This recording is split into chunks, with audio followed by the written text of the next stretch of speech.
All right, so today we are diving deep into the world of Ivy League fraternities. But you're going to want to forget everything you think you know from the movies.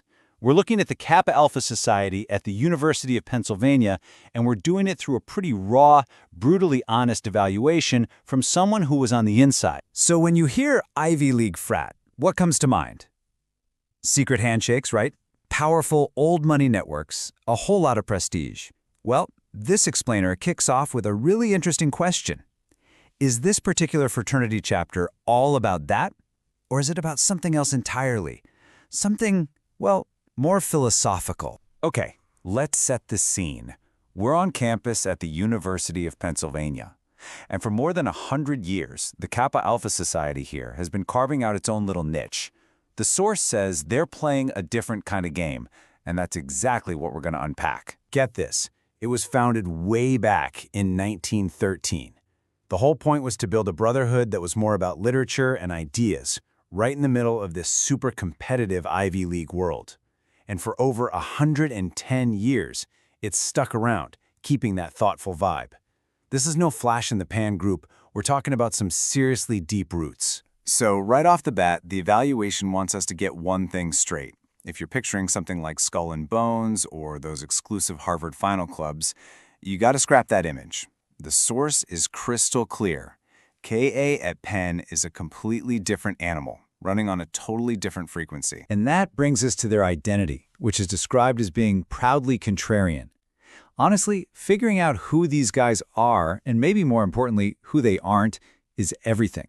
It's what makes joining either the best decision you could make or a total deal breaker. So what does that contrarian label really mean? I'll think deep thinkers.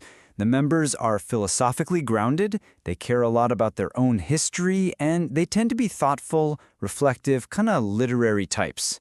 They're also fiercely loyal. And yeah, the source admits there's a hint of what it calls intellectual snobbery in the mix. Naturally, that unique identity spills right over into their social life. So, what does a Friday night look like? I can tell you what it doesn't look like. No giant foam parties, no desperate chase for frat fame on TikTok. Instead, you're going to find smaller gatherings, guys actually talking about books and ideas, maybe at a quiet whiskey bar. It's all about connection, not chaos. Okay, now we get to the most fascinating part of this whole evaluation, the report card.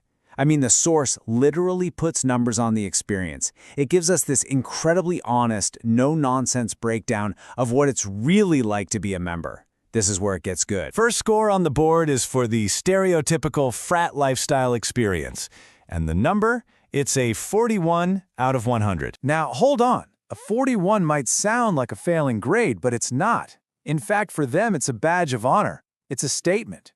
It signals that this place is a total escape from all those tired frat boy tropes. It's about character and legacy, not who can chug the fastest. Next up, a category the source calls the chance of scoring and hooking up. That one gets a 48 out of 100. So what does that 48 really mean? Well, it means that just wearing the fraternity's letters isn't some magic ticket. There's no built-in hookup prestige, as the source puts it. Your success is all on you. If you're a sharp, confident person who can hold a great conversation, you'll be just fine. But if you're banking on the frat's reputation to do the work for you, you'll probably want to look elsewhere.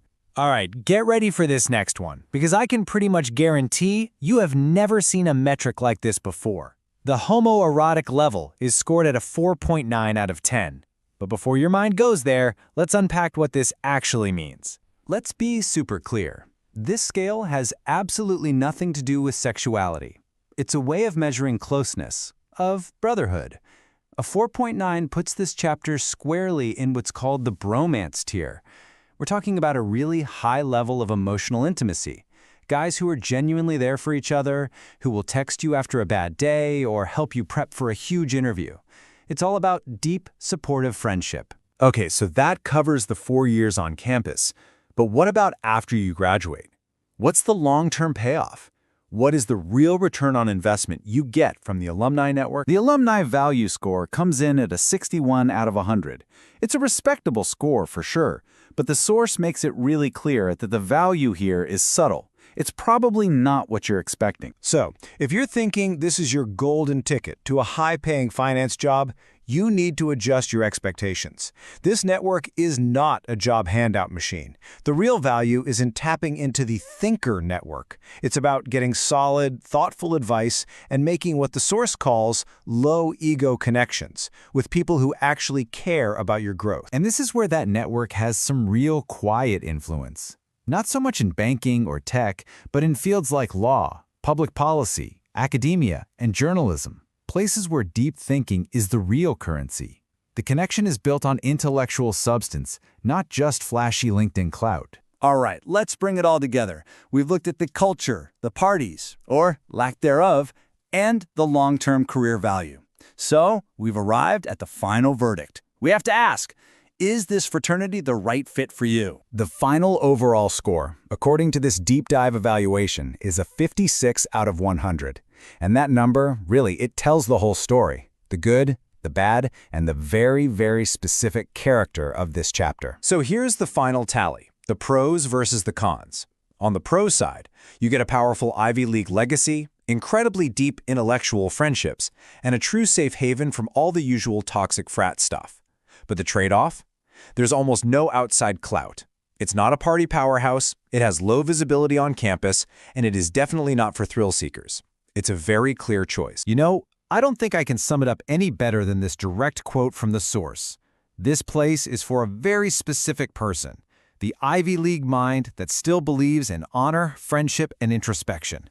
Wow, that's a powerful statement that says it all. And all of this leaves us with one final big question. A question you really have to ask yourself when you look at an organization like this. At the end of the day, what's worth more to you? Social clout or a quiet conscience? Because a place like this, it forces you to choose.